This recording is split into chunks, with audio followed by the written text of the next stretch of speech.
তো গাইজ আজকে চলে এসেছিলাম আমি ঠাকুমাকে নিয়ে ডাক্তার দেখাতে আরজি করে। এরপর ডাক্তার দেখানো কমপ্লিট হয়ে আমি চলে যাচ্ছিলাম ঠাকুমার ওষুধ কিনতে। এরপর ওষুধ কেনা হয়ে গেলে ঠাকুমাকে নিয়ে আমি চলে যাচ্ছিলাম বাড়ির দিকে। আর হসপিটাল থেকে বাড়ি এসে আমি খুব টায়ার্ড হয়ে গেছিলাম, এর জন্য আমি ঘুমিয়ে পড়েছিলাম। এরপর বিকেল বেলা আমার ঘুম ভাঙিয়ে অভি আমাকে নিয়ে চলে এসেছিল বাগজোলাতে। আর বাগজোলা এসে ও প্রথমে চলে গেছিল এটিএম এর দিকে। এটিএম এর এই নোটগুলোকে দেখে নকল মনে হচ্ছিল, তাই ও আমাকে দেখাচ্ছিল সেটা। এরপর এখান থেকে কাজ মিটিয়ে আমরা চলে যাচ্ছিলাম মগরাতে, যেখানে আমাদের ফ্রেন্ড তামান্না আমাদের জন্য ওয়েট করছিল। আর এত লেট করে আসায় ও তো অভির ওপরে রীতিমতো রেগেই গেছিল, তাই ওকে পিক আপ করে নিয়ে আমরা চটপট চলে এসেছিলাম এই ক্যাফেতে। এরপর ক্যাফেতে চা খেতে খেতে কিছুক্ষণ সময় কাটানোর পরে আমরা নেক্সট চলে গেছিলাম বাগজোলা বাজারের মধ্যে।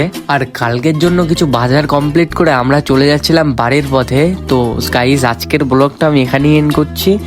লাইক শেয়ার কমেন্ট করতে ভুলবেন না। দেখা হচ্ছে পরের ভিডিওতে, ততক্ষণের জন্য বাই।